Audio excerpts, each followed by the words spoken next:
Bakunzi ba Bwenge Media twongeye kubashimira gukurikirana ibiganiro byacu, abatuba hafi badusangiza ibitekerezo binyuranye, turabashimira kubw'uruhare rwanyu mugira kugira ngo ibiganiro byacu bikomeze kubageraho.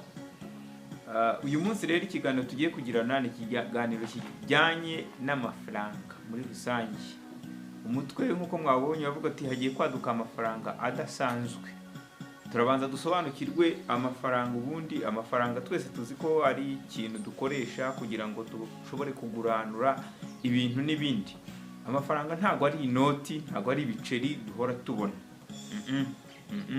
Abenshi bazi ko iyo ufite amafaranga, ufite ibiceri, ufite inoti, ushobora kujyana muri shop runaka ukagura, ariko ntago ari cyo gisobanuro nyirizina cy'amafaranga. Amafaranga ni ikintu cyose ushobora gukoresha kugira ngo uguranure ibintu n'ibindi. Tugarutse mu mateka y'ubuhahirane cyane cyane haba mu Rwanda ndetse no ku isi hose, birazwi ko mu bihe byo hambere ntago ayo mafaranga y'inoti n'ibiceri dukoresha yabagaho, kandi baraguranaga. Icyo bita barter trades ni uburyo bwabagaho bwo kuguranura ibicuruzwa. Urashaka ibishyimbo, urajyana amashaza baguhereze, donc muguranure. Niho byatangiriye rero. Nyuma baza kubona ko bya bintu kuguranura muri ubwo buryo bifite imbogamizi zimwe na zimwe. Urumva wabaga ashaka inka kugira ngo ubone ibishyimbo bijya kunganya agaciro na ya nka, byabaga bigoranye. Niyo mpamvu hagiye hashyirwaho uburyo bw'ibicuruzwa bimwe na bimwe, amahembe y'inzovu, umunyu se, koto, kugira ngo ibyo bintu byifashishwe mu kuguranura. Byagiye bizamuka rero biragenda bigera no ku mabuye y'agaciro, akajya yifashishwa mu kuguranura ibintu n'ibindi. Kugira ngo mbagezeho ikiganiro tugiye kugirana cy'amafaranga adasanzwe agiye kwaduka mu isi, hagiye gukoreshwa kandi ugasanga ni n'ibintu bisanzwe, ukeretse wenda icyaba cyitwa izina ry'iryo faranga, kuko amafaranga koranabuhanga n'ubundi asanzwe akoreshwa. Ni ngombwa ko rero tubanza gusobanukirwa se amafaranga kugera ku note dufite aka kanya byaturutse hehe. Inote dufite aka kanya nibyo nabasobanuriraga, habanje kuguranura ibicuruzwa ku bindi, hakurikirwaho kugenda baselectinga ibicuruzwa bimwe na bimwe byoroshye gutwarwa, bidata agaciro mu gihe cya vuba, bitabora, bagera no ku mabuye y'agaciro. Ibiceri rero muti ibiceri byaturutse hehe? Ibiceri, kugira ngo ibiceri bize ibingibi dukoresha, nta muntu n'izina rizwi rikomeye ryahimbye ibiceri.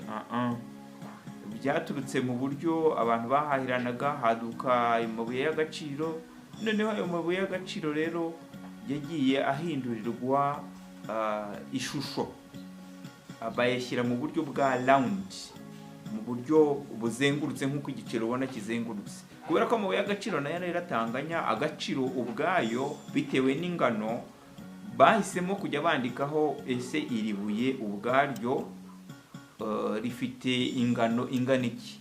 Iyo ngano rero ubwayo niyo yagaragazaga agaciro k'iryo buye.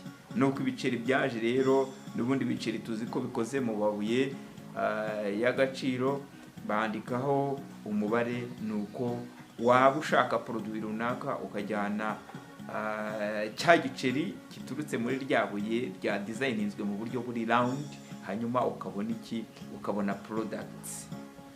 Ubwo n'uburyo bumwe bw'ibiceri rero. Hari n'uburyo rero bw'inote dukoresha uyu munsi. Izi noti zo rero nazo zaturutse ku bacuzi. Abacuzi bacuraga ibikoresho bitandukanye, bari abantu bizewe na sosiyete, ku buryo umuntu yajyaga gucurisha zahabu, gold, bakadesigning uko bashaka. Yashoboraga rero kuba atajyana ya zahabu yaje gucurisha, kuko wenda abacuzi basangaga bafite akazi kenshi. Yashoboraga gusiga rero za gold, noneho kugira ngo agire ikimenyetso cy'uko yasigiye ba goldsmith gold ze cyangwa se zahabu ze, byasabaga ko hari inyandiko amwandikira mugaragariza ko hari ikintu asize cy'agaciro. Iyo nyandiko rero yabaga yanditsweho ingano, agaciro ka gold asize. Ngira ngo batangiye kubyumva. Iyo nyandiko afite niyo yaje kuvamo inote. Byashobokaga ko rero ya nyandiko ushobora kugenda ku muntu ufite inka ukayimuhereza igaragaza ko hari ubutunzi ufite wasigiye Goldsmith ahantu runaka. Iyo nyandiko nawe yazashaka akaba yasabasha kuyihinduramo za zahabu, akayijyana ku wundi mucuzi runaka akayimwereka ati dore inyandiko igaragaza ko hari umutunzi mfite. Iyo nyandiko niyo yaje kuvamo inote ufite aka kanya. Nabwo rero tuyagiye kwaduka amafaranga mashya, n'amafaranga ateye ate, n'amafaranga ameze ate, ese ayo mafaranga azangeraho cyangwa se azakugeraho. Byanze bikunze aya mafaranga uzayakoresha cyangwa se uzayakenera cyangwa se n'undi azayakenera. Amafaranga ubundi izina ryayo ni ikintu cyemeranyijweho n'abantu benshi muri rusange cyangwa se society kugira ngo kigire uruhare mu igurana cyangwa se ihererekanya ry'ibintu n'ibindi. Ni icyo gisobanuro cy'amafaranga. Ntabwo amafaranga ari inote n'ibiceri nk'uko tubisobanuye, ahubwo n'ikindi kintu cyose abantu bashobora kwemeranywaho. Bivuze ngo niba ufite ubushobozi bw'uko ushobora kumvikanisha ku bantu benshi ko ushobora guhimba ikintu runaka kikitwa amafaranga, nawe wakora amafaranga. Ariko ubwo bushobozi ndakeka ushobora kuba ntabwo ufite.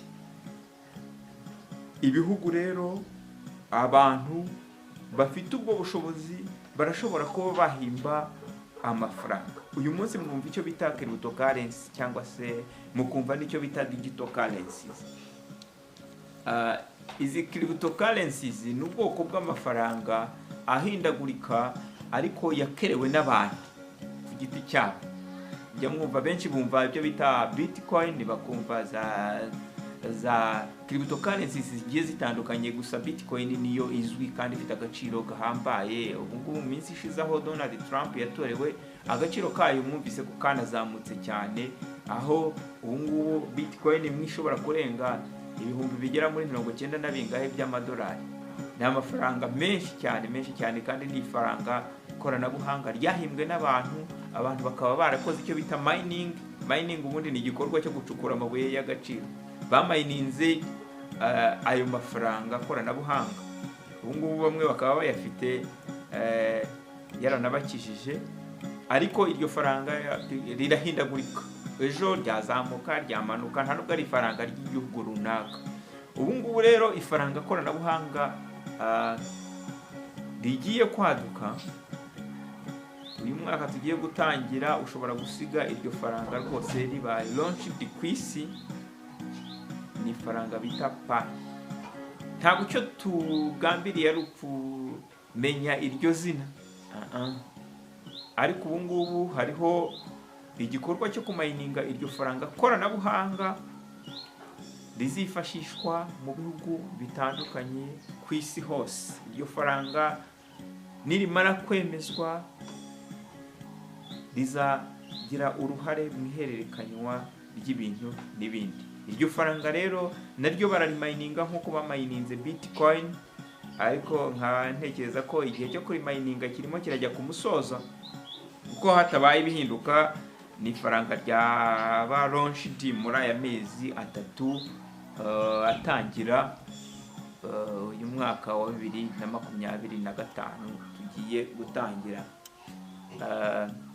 Amafaranga rero kuyavuga tuba tugomba kuyavuga, ariko tukiga n'uburyo ese amafaranga tunayabone dute. Ubwo ababizi barabizi, abari mayininze barategereje, ntabwo aka kanya rirajya ku isoko, nta agaciro karyo ntago wahita ugatangaza aka kanya, nubwo bigaragara ko ari agaciro kashobora kuzaba ari agaciro kari hejuru cyane, ariko ababashije kuri mayininga barategereje.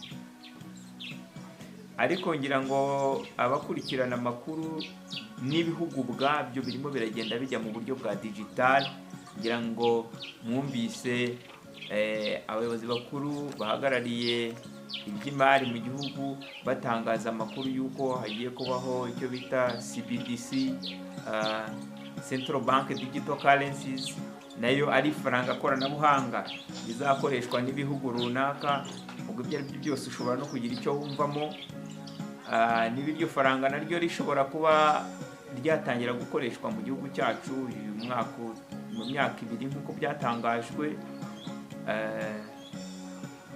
Birumvikana ko turimo turajya mu isi ya digital, aho tudakeneye gukoresha amafaranga gusa aya afatika y'inote n'ibiceri, ahubwo dukeneye no amafaranga akoze mu buryo bw'ikoranabuhanga, nk'uko mu buryo busanzwe n'ubundi duhererekanya amafaranga mu buryo buri hard cyangwa se mu buryo buri soft. Ushobora kohereza amafaranga umuntu mu buryo buri soft. Amafaranga rero birasabwa kugira ngo natwe dusobanukirwe ayo mafaranga azakora ate, ese twazayageraho dute, cyangwa se twayageraho aka kanya. Kwegeraho ni ukuba warayamahininze cyangwa se ukazayatanga ikiguzi runaka kugira ngo ayo mafaranga uyabone.